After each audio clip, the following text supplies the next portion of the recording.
Chaque lundi, le dernier quart d'heure de Smart Bourse est consacré à l'actualité américaine, vue par notre correspondant américain Pierre-Yves Dugas, qui est en duplex et en visioconférence avec nous. Bonjour Pierre-Yves, ravi de vous retrouver comme chaque lundi pour ce quart d'heure américain, merci beaucoup, avec une actualité éclatante qui d'ailleurs reste l'actualité dominante du jour pour le monde des affaires aux États-Unis, le retour aux manettes de celui qui est peut-être l'un des plus grands patrons de l'industrie des médias et du divertissement de ces dernières années, qui reprend donc les rênes de Disney, Pierre-Yves. Quelles sont les raisons du retour de Bob Iger ?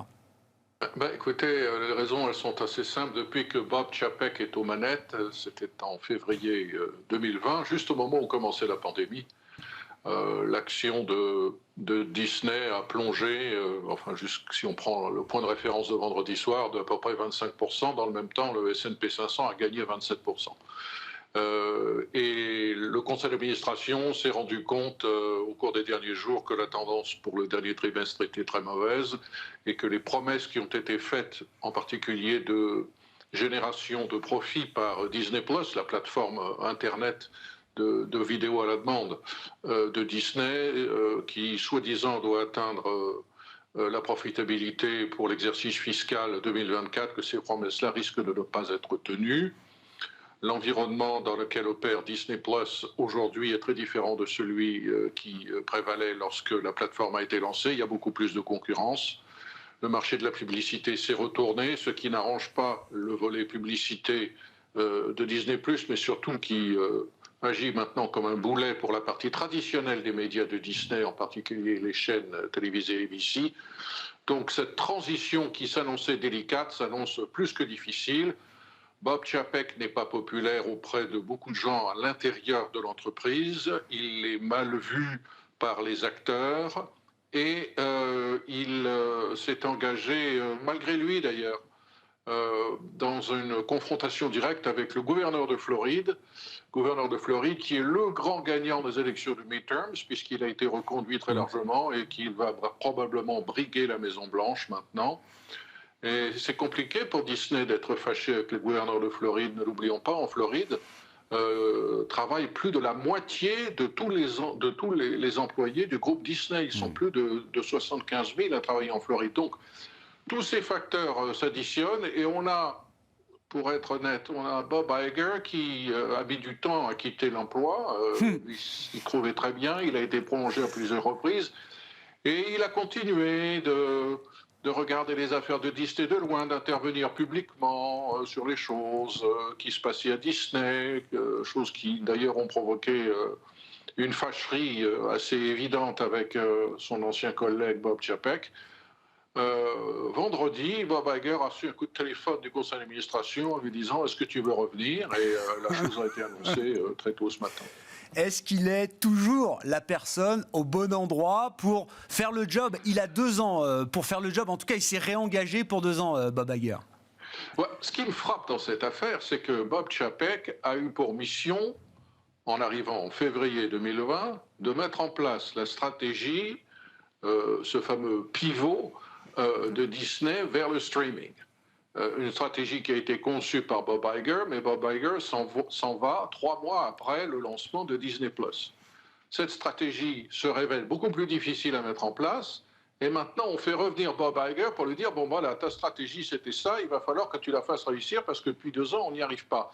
Il va, en fait, ce que voulait faire à la suite de l'annonce des résultats trimestriels catastrophiques de Disney il y a quelques semaines pour le 3e trimestre, Bob Chapek a dit il va falloir maintenant faire un plan d'économie, réduire les coûts, et la pilule est assez mal passée auprès du conseil d'administration, d'après ce que l'on croit comprendre, et la seule personne assez diplomate, assez bien perçue par l'ensemble de la communauté créatrice de Disney, pour faire passer la pilule d'un gros plan d'économie, c'est probablement Bob Iger. Bob Iger qui maintenant va devoir trouver son successeur. Il aura 2 ans pour le faire. Bon, voilà, retour aux manettes et le marché apprécie le retour de Bob Iger. On verra ce qu'il en est effectivement et du bilan qu'on pourra dresser des 2 années de Bob Iger qui sont encore devant nous. Mais le marché apprécie avec un titre Disney qui progresse entre 6, 7, 8% là, au cours de cette séance à Wall Street. Au démarrage d'une semaine qui sera écourtée, évidemment, semaine de Thanksgiving jeudi, les marchés américains seront fermés. Seulement une demi-séance vendredi pour Black Friday. L'occasion de se demander et de vous demander, Pierre-Yves, dans quel état est le consommateur américain. On a l'impression qu'il va toujours plutôt pas mal. On a vu les ventes au détail progresser de plus d'1% sur le mois d'octobre. Est-ce que c'est une bonne nouvelle dans la perspective justement de ce moment de fête et de consommation important aux États-Unis, ou est-ce que c'est un baroud d'honneur peut-être pour le consommateur américain avant que des fragilités apparaissent? Écoutez, la National Retail Federation, qui est la grande association professionnelle de l'industrie des grands magasins, a publié il y a quelques semaines sa prévision, et ils sont assez bons dans leurs prévisions et se trompent rarement, en l'occurrence. Ils pensent que les fêtes de fin d'année vont voir le consommateur américain dépenser entre 6 et 8% de plus que l'année dernière. Ne l'oublions pas, l'an dernier, le bond de la consommation avait été de 13,5%. Donc on est quand même très en deçà en termes de progression de ce que l'on avait observé à la fin de l'année 2021. Petit détail horrible, 6 à 8%, c'est à peu près l'inflation, selon la manière dont on le mesure. Donc on est en train de dire, c'est une bonne nouvelle, le consommateur américain garde la tête hors de l'eau. Oui, c'est une bonne nouvelle, le consommateur américain garde la tête hors de l'eau. Si on regarde les statistiques globales, nationales, de l'évolution des revenus disponibles des Américains, on se rend compte, si on tient compte de l'inflation et de la ponction fiscale, que le pouvoir d'achat des Américains diminue. Il diminue depuis maintenant plus d'1 an et demi. Alors comment se fait-il que le consommateur américain continue de consommer aussi bien ? Plusieurs explications assez logiques. D'abord, il avait accumulé une épargne considérable durant le confinement, puisqu'il était privé de pouvoir consommer un certain nombre de services, et qu'il est en train de puiser cette épargne. On assiste à un effondrement du taux d'épargne aux États-Unis depuis plusieurs mois. D'autre part, son endettement est en train d'exploser. L'endettement, par exemple, sur carte de crédit vient de connaître au 3e trimestre un bond de 15%. On n'avait pas vu cela depuis 20 ans. Donc, la troisième raison de la relative bonne santé de la consommation américaine, c'est que l'embauche est forte aux États-Unis, on continue de créer des emplois, de nouveaux arrivants sont sur le marché du travail, ce qui crée davantage de pouvoir d'achat brut pour les Américains. Tout cela soutient l'activité. Mais si la croissance, qui depuis le début de l'année est proche de zéro, ne s'accélère pas, et tout porte à croire que les fortes augmentations de taux d'intérêt pratiquées par la Fed depuis le mois de mars vont vraiment peser sur l'activité en général, les choses vont se compliquer en 2023 si on tombe en récession en particulier. JP Morgan, qui est assez bien placé pour juger de l'évolution des consommateurs parce que c'est une banque qui pratique tous les métiers et qui a une grosse position sur le créneau des cartes de crédit, estime que cet excès d'épargne dont jouissent encore les ménages américains va s'épuiser probablement au cours de la deuxième partie de l'année 2023.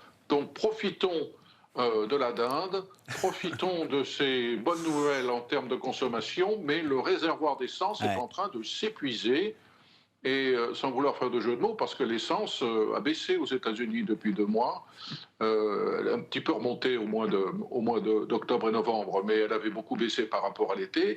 Et si le prix de l'essence continue, enfin repart à la hausse, tout de suite, ponction immédiate sur le pouvoir d'achat des Américains, effondrement. Ouais, on a un moteur qui est fragilisé effectivement, hein, malgré encore les bons chiffres qu'on peut avoir en provenance de la consommation aux États-Unis. C'est un moteur qui s'est considérablement fragilisé, sans doute, notamment dans la perspective de 2023. Pour finir avec vous, ce quart d'heure américain, Pierre-Yves, 10 jours après l'éclatement du scandale FTX, quelles sont les premières leçons de cette affaire que vous retirez, Pierre-Yves ?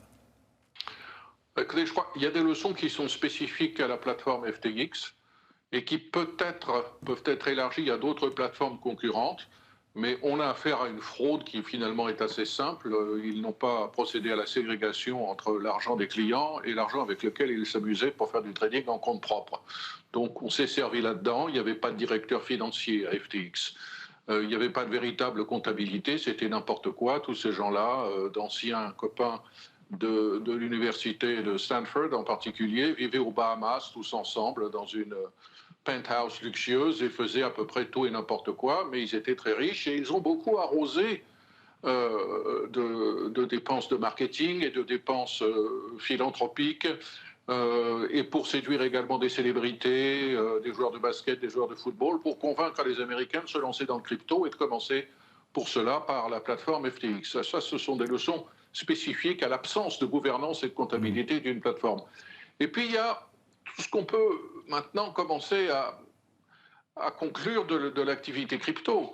Il y a un petit problème quand même, c'est le comportement, sans remettre en cause les acquis du blockchain, le comportement des crypto-monnaies depuis 2 ans, c'est-à-dire depuis que les taux d'intérêt ne sont plus nuls, depuis que le dollar remonte.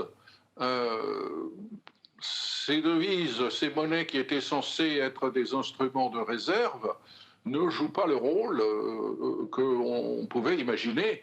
Et elles ont énormément fondu avec la remontée du dollar.